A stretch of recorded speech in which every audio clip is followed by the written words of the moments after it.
Bienvenidas y bienvenidos a Axolitech Podcast, el espacio donde exploraremos la tecnología y sus impactos medioambientales y sociales. Mi nombre es Ignacio Rondini, y si les interesa la tecnología y quieren saber más sobre sus consecuencias en el mundo, están en el lugar adecuado. Acompáñame entonces en cada episodio, a veces solo o a veces con invitadas e invitados, mientras descubrimos cómo crear un futuro tecnológico responsable e inclusivo. Que disfruten el episodio.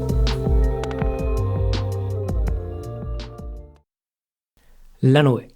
Ese lugar misterioso donde existen nuestras fotos, nuestras imágenes, nuestros documentos y donde las aplicaciones y programas que utilizamos existen. Pero ¿qué es la nube, o el cloud como se le dice? ¿Y qué tiene que ver con los data centers o centros de datos? Para tener una idea de lo que otras personas conocen del tema, salí a preguntar si sabían lo que era la nube digital y lo que es un centro de datos. Así que antes de empezar el episodio, quería que escucháramos alguna de las respuestas. Según lo que yo creo actualmente, es que es como un lugar de almacenamiento de todos los servidores y funciona como una conexión entre los distintos computadores, tablets, los celulares, con el fin de recopilar información. Ahora, lo que no sé es si eso realmente es privado o no. Para mí, la nube cloud es un sistema de almacenamiento de información, de datos, de distintos archivos, del cual se puede acceder desde cualquier lugar, porque en realidad va a depender de tener un usuario, una contraseña y obviamente un dispositivo electrónico al cual yo pueda acceder a esta nube sin tener que depender de un dispositivo físico. En relación al data center, la verdad es que es primera vez que lo escucho. Cuando pensamos en la nube, nos imaginamos algo inmaterial, incorpóreo, que existe más allá de nuestro mundo. También nos damos cuenta que realmente no sabemos qué es lo que sucede con nuestros datos, dónde están, están protegidos. Es por eso que en el episodio de hoy quería que hablásemos sobre la nube y los centros de datos para entender qué son, cuáles son sus impactos y sobre todo darnos cuenta que todo tiene un soporte físico. Para entender lo que es la nube, tenemos que recordar una época en que Internet no existía o no era muy usado. Es decir, que todo lo que usábamos, todo estaba contenido en el computador que teníamos. Ya sean los datos, los programas, los documentos, estaban ahí, en ese disco duro de ese computador. Esto quería decir entonces que físicamente uno sabía dónde estaban sus cosas, estaban en el computador que estaba usando. Y ese es el punto central de lo que les quería explicar, es que todo lo digital tiene que tener un soporte físico en el cual existe, ya sean fotos, documentos o programas o las aplicaciones que vamos a usar diariamente. Estas existen en algún lugar físicamente, como una combinación de unos y ceros en algún disco duro, en algún computador, pero tienen que existir en alguna parte. Y bueno, a medida que pasó el tiempo y que Internet se masificó, se logró mover el lugar físico donde se encontraban muchas cosas. Por ejemplo, cuando me conecto a mi servicio de correo electrónico, los mensajes, los mails, no están en mi computador, sino que se encuentran en lo que se suele llamar un servidor. Un servidor es simplemente un computador al que uno puede conectarse para obtener servicios y albergar información. En el caso de un correo electrónico profesional, este puede estar en el servidor de una empresa que simplemente va a corresponder a uno o varios computadores que van a pertenecer a esta empresa. Pero lo más probable es que esos servidores ya no se encuentran en la empresa físicamente, sino que se encuentran en algún otro lugar. O si utilizamos un servicio de mensajería entre dos celulares, el mensaje que escribo va a ser enviado a otro computador, que es el servidor de ese programa, y ese servidor lo va a enviar al otro celular. Lo mismo pasa cuando guardo una foto o un documento en el cloud. Esto no significa que estén en un lugar inmaterial, sino que simplemente significa que en vez de estar en mi computador, como era antes, están en algún disco duro de otro computador y al cual, en vez de llamarlo computador, se le va a llamar servidor. Simplemente porque ofrece servicios a más de un aparato. Así que cuando escuchen servidor, piensen simplemente en un computador que existe en algún lugar, en alguna parte del mundo, y que va a ser usado no solo por una persona, sino que va a ofrecer servicios a diferentes dispositivos, como a diferentes smartphones o diferentes computadores.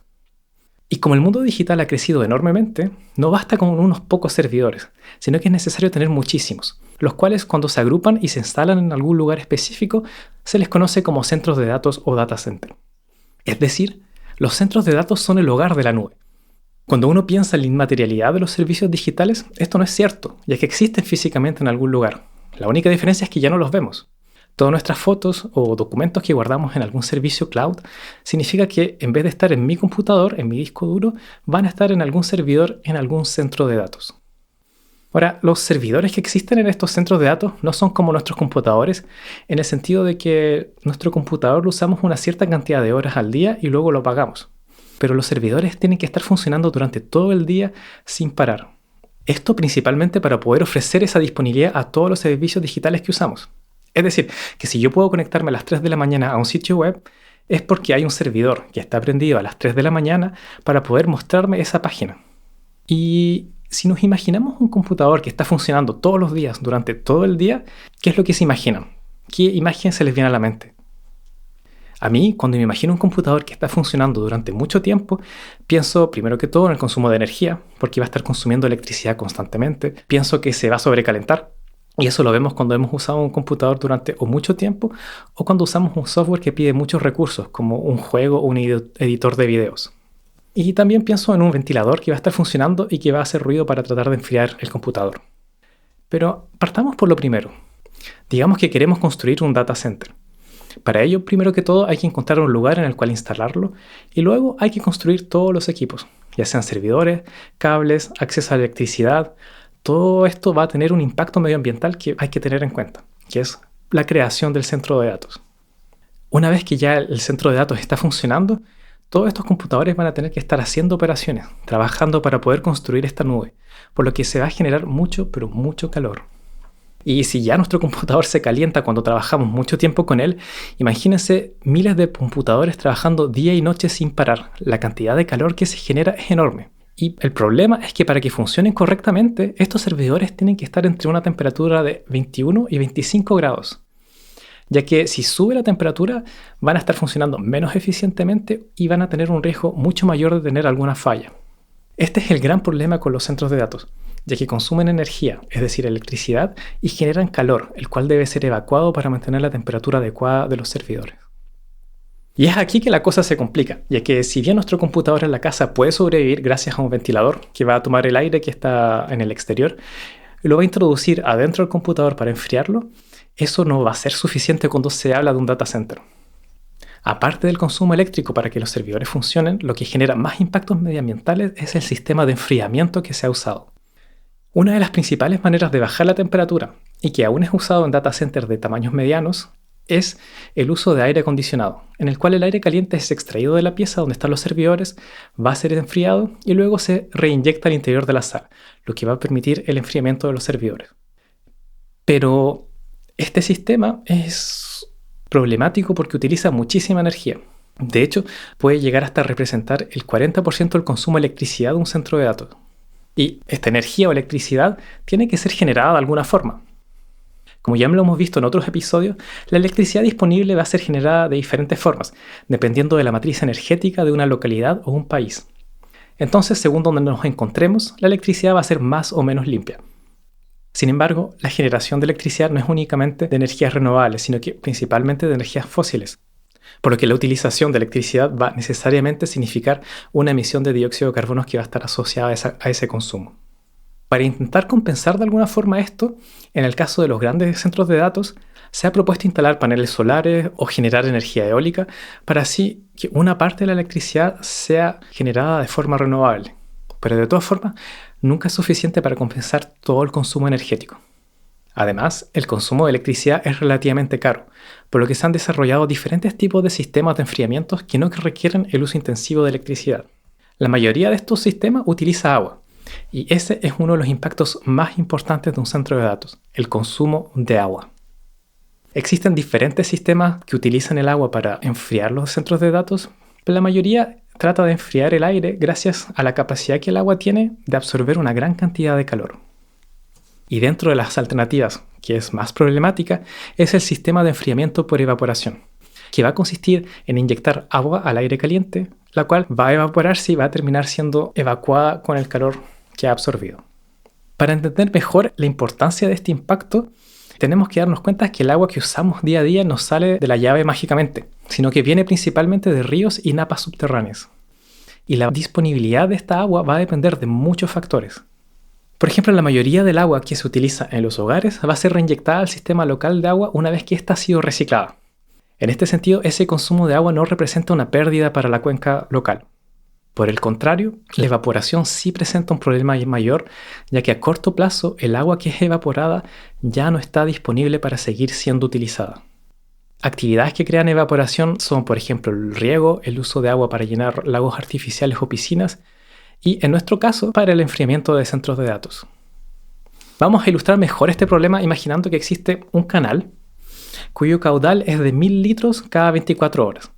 Es decir, cada 24 horas pasan 1000 litros a través de este canal. Estos son solo cifras inventadas, pero para poder hacernos una idea vamos a tomar este ejemplo simple. Ahora, imaginemos que a lo largo de este canal hay gente que vive y extrae agua de ahí. La casa que está primero, que está más arriba en el canal, va a sacar 10 litros por día para regar sus plantas. La segunda casa va a hacer lo mismo, 10 litros por día para regar, para hacer sus cosas, y así sucesivamente, a medida que vamos bajando el río. Si cada casa que está ahí utiliza 10 litros todos los días, significa que cuando lleguemos a la casa número 100, habremos agotado completamente la disponibilidad de agua de ese canal. Esto es porque el agua que se usa es evaporada y sale al menos al corto plazo dentro de este ciclo de disponibilidad de agua. Es decir, el agua es extraída del canal y no es reinyectada de ninguna forma al sistema.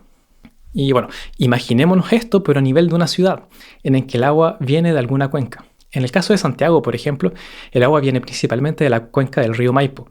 Y al menos a corto plazo, si hay una gran extracción de agua que sale del sistema, entonces la disponibilidad de agua que existe en toda la cuenca va a ser disminuida.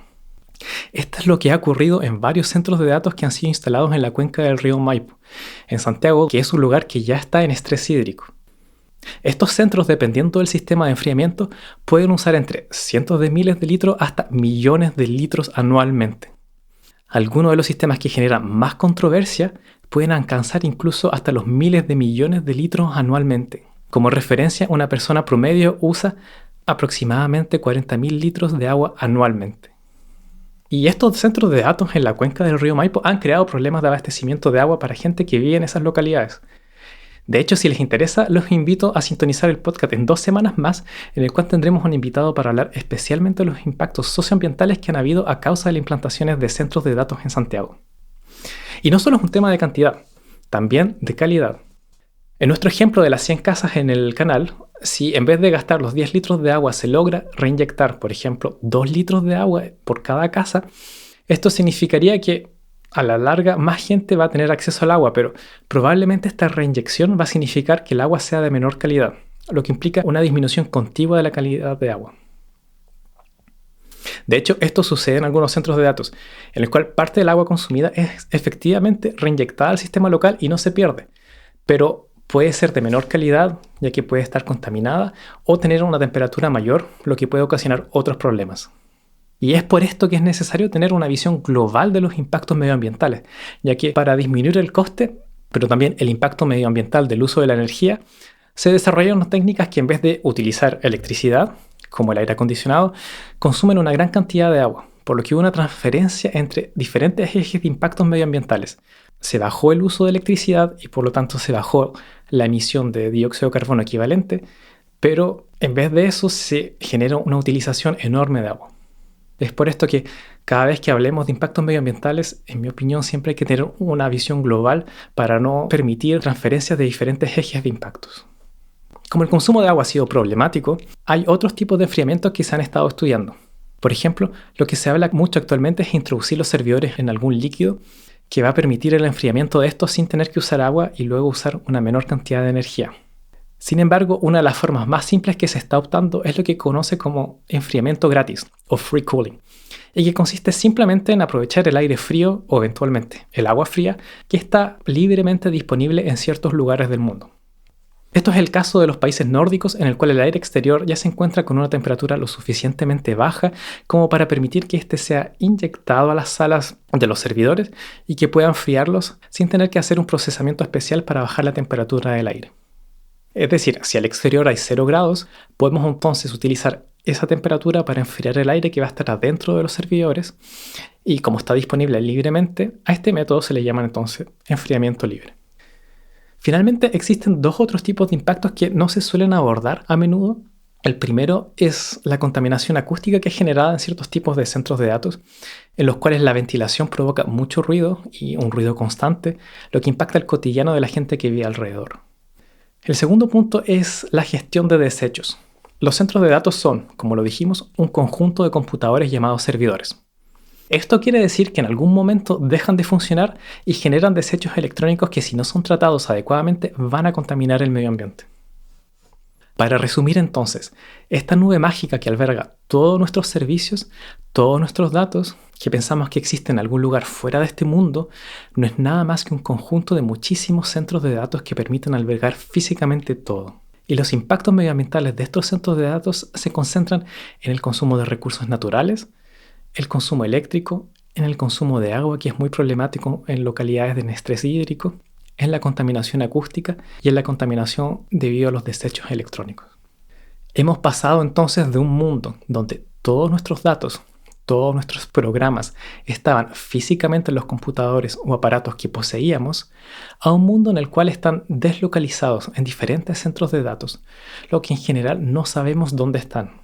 Y esto da para muchas preguntas que no tendremos tiempo de abordar en este episodio. Preguntas respecto a la privacidad, a la protección de nuestros datos. Como lo escuchamos en la introducción, uno se pregunta, ¿quién tiene acceso a mis datos realmente? ¿Están protegidos? ¿Están siendo vendidos?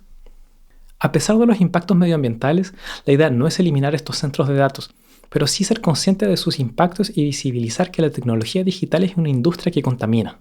Y hay que poder tener en cuenta esos impactos cuando se regula, por ejemplo, para permitir o no la creación de un centro de datos. También es ser consciente de esto cuando se promueve la tecnología por la tecnología. La necesidad de tener más y más centros de datos está también relacionado con la voluntad de digitalizar y crear cada vez más y más soluciones digitales. Es por esto que encuentro importante que nos cuestionemos sobre la pertinencia de ciertas tecnologías o soluciones. No pensar que lo digital es bueno por sí solo, pero cuestionar realmente la pertinencia, la utilidad de lo que estamos creando, de los servicios que estamos usando y que estamos promoviendo, para así poder maximizar el impacto positivo del sector digital en nuestro planeta y en nuestras vidas.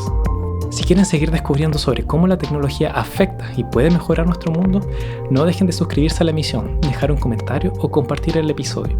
Los esperamos en 2 semanas más en el próximo episodio de Axolotl Podcast.